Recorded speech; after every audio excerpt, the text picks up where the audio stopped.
إن الحمد لله نحمده ونستعينه ونستغفره ونعوذ بالله من شرور أنفسنا ومن سيئات أعمالنا من يهد الله فهو المهتد ومن يضلل فلن تجد له وليا مرشدا أشهد أن لا إله إلا الله وأشهد أن محمدا عبده ورسوله اللهم صل على سيدنا محمد وعلى آل سيدنا محمد كما صليت على سيدنا إبراهيم وعلى آل سيدنا إبراهيم في العالمين إنك حميد مجيد.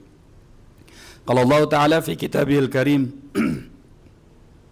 أعوذ بالله من الشيطان الرجيم يا أيها الذين آمنوا اتقوا الله حق تقاته ولا تموتن إلا وأنتم مسلمون يا أيها الناس اتقوا ربكم الذي خلقكم من نفس واحدة وخلق منها زوجها وبث منهما رجالا كثيرا ونساء واتقوا الله الذي تساءلون به والأرحام إن الله كان عليكم رقيبا يا أيها الذين آمنوا اتقوا الله وقولوا قولا سديدا يصلح لكم أعمالكم ويغفر لكم ذنوبكم ومن يطع الله ورسوله فقد فاز فوزا عظيما أما بعد. Para jamaah salat Jumat yang dimuliakan Allah Subhanahu wa taala, kami selaku sebagai khatib tidak bosan-bosannya mengingatkan diri khatib pribadi dan juga kepada para jamaah secara umumnya, marilah kita tingkatkan ketakwaan kita kepada Allah Subhanahu wa taala, karena dengan ketakwaan inilah yang akan menjadi bekal kita di hari kiamat kelak. Wa tazawwadu fa inna khairaz zadi taqwa, dan berbekallah karena sesungguhnya sebaik-baik bekal adalah ketakwaan. Para jamaah salat Jumat yang dimuliakan Allah Subhanahu wa taala, merupakan salah satu kalimah thayyibah,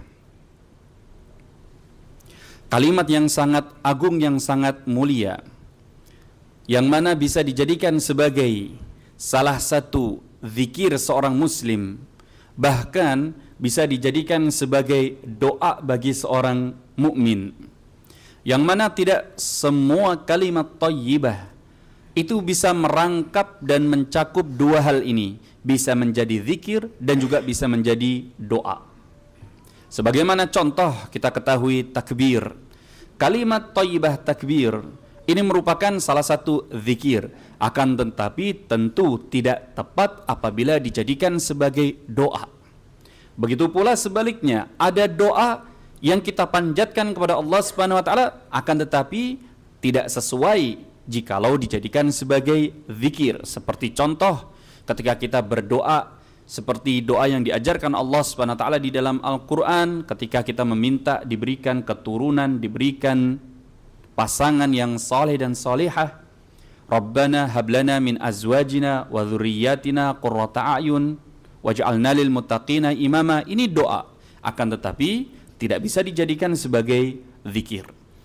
Maka dari itu jamaahkan Allah Subhanahu wa taala, ini merupakan kalimat yang sangat agung sekali, kalimat yang sangat remeh, akan tetapi timbangannya di sisi Allah Subhanahu wa taala sangat besar. Dan kita kaum muslimin banyak yang mulai melupakan kalimat tersebut. Kita menganggapnya bukan bagian dari zikir penting, dan terlebih lagi ternyata kita tidak menganggapnya sebagai doa ketika kita memanjat dan meminta sesuatu kepada Allah Subhanahu wa taala. Maka dari itu sebagaimana disebutkan di dalam hadis yang sahih diriwayatkan oleh Imam Bukhari, bahwa Nabi Musa alaihi salam beliau pernah meminta kepada Allah Subhanahu wa taala dengan mengatakan, ya Rabbi 'allimni syai'an adhkuruka wa ad'uka bihi.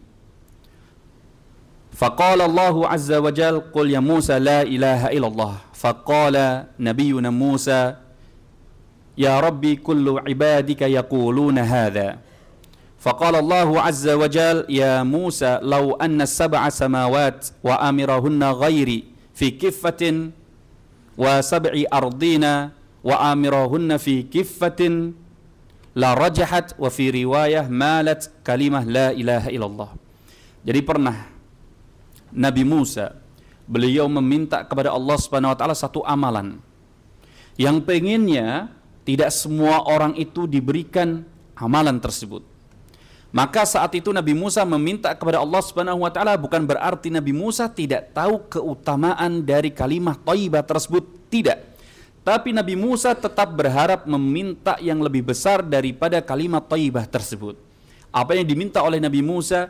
ya Allah, berikanlah, ajarkan kepadaku satu bacaan yang mana bisa aku gunakan sebagai bahan untuk berzikir dan juga untuk berdoa dengan kalimat thayyibah tersebut. Maka kemudian Allah Subhanahu wa taala mengingatkan Nabi Musa dengan mengatakan, "Ya Musa, ucapkan la ilaha illallah."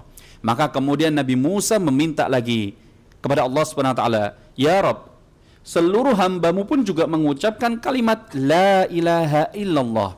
Maka Nabi Musa berharap lebih daripada kalimat la ilaha illallah yang diajarkan untuknya.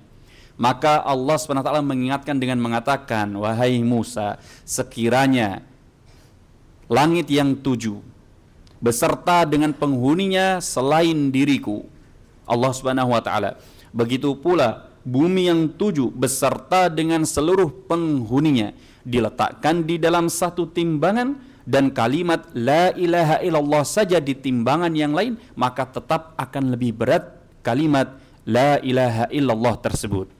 Maka dari itu, jamaahkan Allah Subhanahu wa taala, Rasulullah sallallahu alaihi wasallam beliau banyak sekali menyebutkan fadilah dari keutamaan mengucapkan kalimat la ilaha illallah.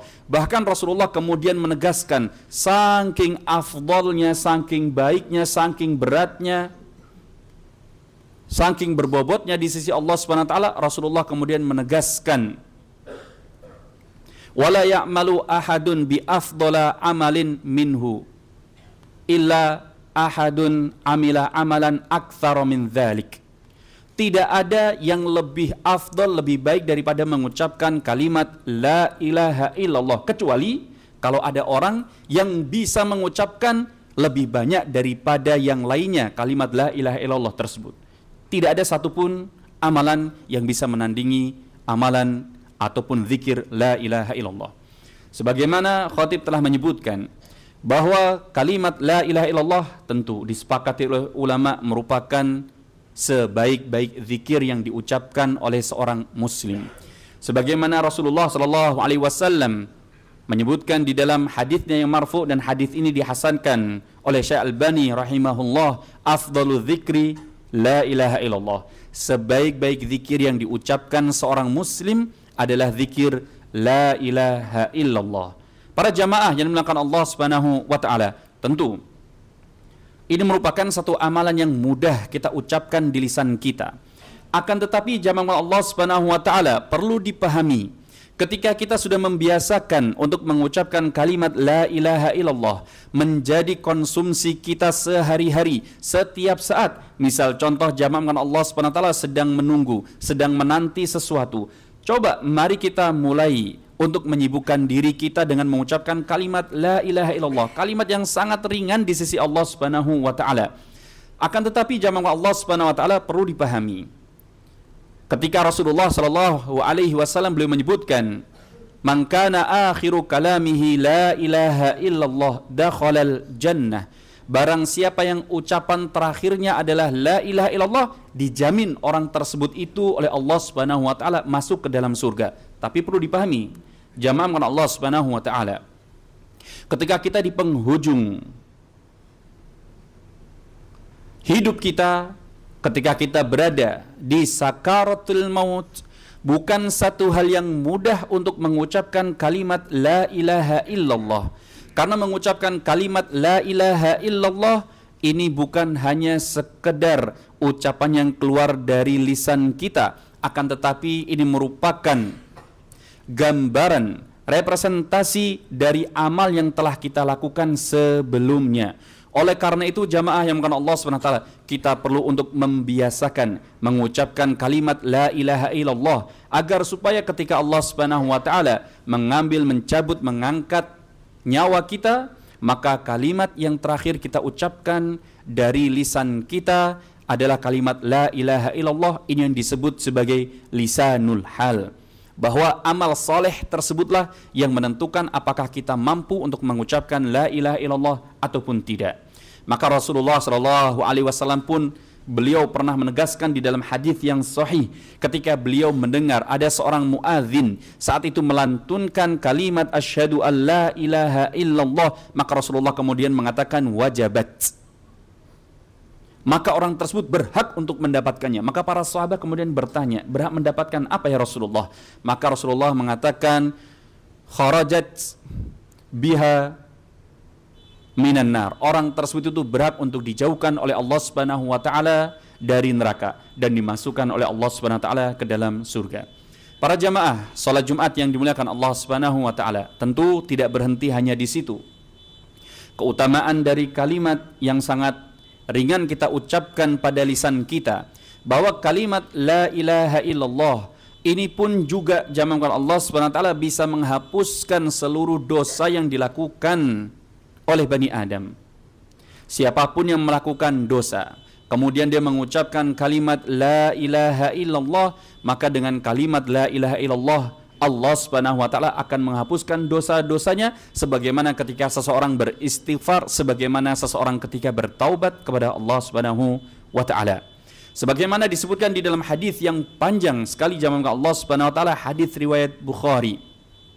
Ketika Rasulullah sallallahu alaihi wasallam menceritakan nantinya akan ada satu orang di kalangan umatku yang nantinya dibangkitkan oleh Allah Subhanahu wa taala, dihisab oleh Allah Subhanahu wa taala pada hari kiamat di hadapan seluruh makhluk.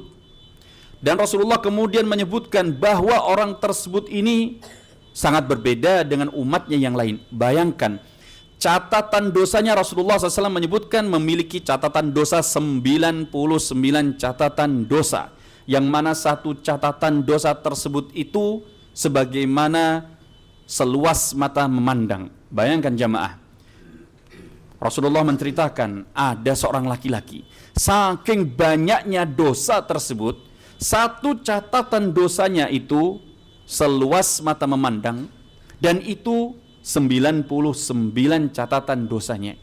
Hingga kemudian dia hampir-hampir putus asa, tidak akan bisa masuk ke dalam surga Allah Subhanahu wa taala. Maka Allah Subhanahu wa taala pun bertanya, atunkiru min hada syai', apakah kamu mengingkari apa yang tertulis, apa yang telah ditulis oleh malaikatku? Maka ia kemudian mengatakan tidak. Kemudian ditanya lagi, apakah engkau memiliki amalan, perbuatan amal salih yang engkau lakukan? Maka ia mengatakan tidak ada lagi. Maka Allah mengingatkan, ada. Engkau memiliki amal saleh, yaitu kalimat la ilaha illallah. Kemudian kalimat tersebut tertuliskan di satu kertas. Kemudian Allah SWT menimbang kalimat la ilaha illallah yang tertulis di satu bitaqah, di satu kartu, di satu kertas, kemudian ditimbang dengan seluruh dosanya sebanyak 99 catatan tersebut, la rajahat, dan tetap masih berat kalimat la ilaha illallah tersebut. Para jamaah yang dimuliakan Allah Subhanahu wa taala, begitu pula kalimat la ilaha illallah bukan hanya sekedar zikir yang kita ucapkan, tapi juga mengandung doa yang sangat agung di sisi Allah Subhanahu wa taala. Maka dari itu Allah Subhanahu wa taala pun bagaimana kita diminta oleh Allah Subhanahu wa taala untuk berdoa dengan doa tersebut, yaitu hasbiyallahu la ilaha illahu alaihi tawakkaltu wa huwa rabbul arsyil azim. Barang siapa yang membacanya 7 kali, maka Allah Subhanahu wa taala kafahu min hammihi fi amri dunya wal akhirah. Siapapun yang membaca doa tersebut, maka Allah Subhanahu wa taala akan mengeluarkan dari segala kesulitannya, baik itu urusan duniawi ataupun urusan ukhrawi. Oleh karena itu, para jamaah yang dimuliakan Allah Subhanahu wa taala, hendaknya kita memulai untuk memperbanyak membasahi lisan kita dengan berzikir kalimat yang sangat ringan sekali di lisan kita, yaitu kalimat la ilaha illallah. Ketika kita sedang menunggu sesuatu, ketika kita sedang tidak mengerjakan sesuatu, tidak perlu jamaah Allah Subhanahu wa taala kita sibukkan dengan diri kita dengan hal-hal yang kurang bermanfaat. Ini merupakan satu kalimat yang sangat ringan sekali, akan tetapi ternyata sangat besar di sisi Allah Subhanahu wa taala. Barakallahu li wa lakum wa lisairil muslimin wa nafa'ani wa iyyakum bima fihi minal ayati wa dzikril hakim wa taqabbalallahu minni wa minkum tilawatahu innahu huwal ghafurur rahim.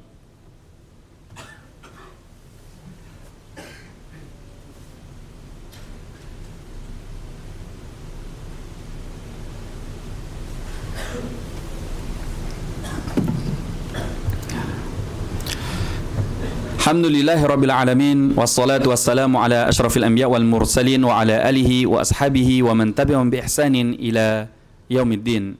Rabbi shrah li sadri wa yassir li amri wa hlul 'uqdatam min lisani yafqahu qawli. Qala Allah Ta'ala fi kitabil karim, a'udzu billahi minasyaitonir rajim. Bismillahirrahmanirrahim. Wal 'asr. Innal insana lafi khusr illa alladhina amanu wa 'amilus solihati wa tawassaw bil haqqi wa tawassaw bis sabr. Ibadallah, innallaha ya'murukum bits-tsalath wa yanhakum 'anits tsalath. Innallaha amarakum bi amrin 'azimin bada'a bihi bi nafsihi wa thana bi malaikati qudsi wa thalatha bil 'alamin min insi wa jinnihi. Innallaha wa malaikatahu yusalluna 'alan nabi ya ayyuhalladzina amanu sallu 'alaihi wa sallimu taslima. Allahumma salli 'ala sayyidina Muhammad wa 'ala ali sayyidina Muhammad kama sallaita 'ala sayyidina Ibrahim wa 'ala ali sayyidina Ibrahim fil 'alamin innaka Hamidum Majid. Allahumma ighfir lil muslimina wal muslimat wal mu'minina wal mu'minat al ahya'i minhum wal amwat innaka sami'un qaribun mujibud da'awat ya qadiyal hajat.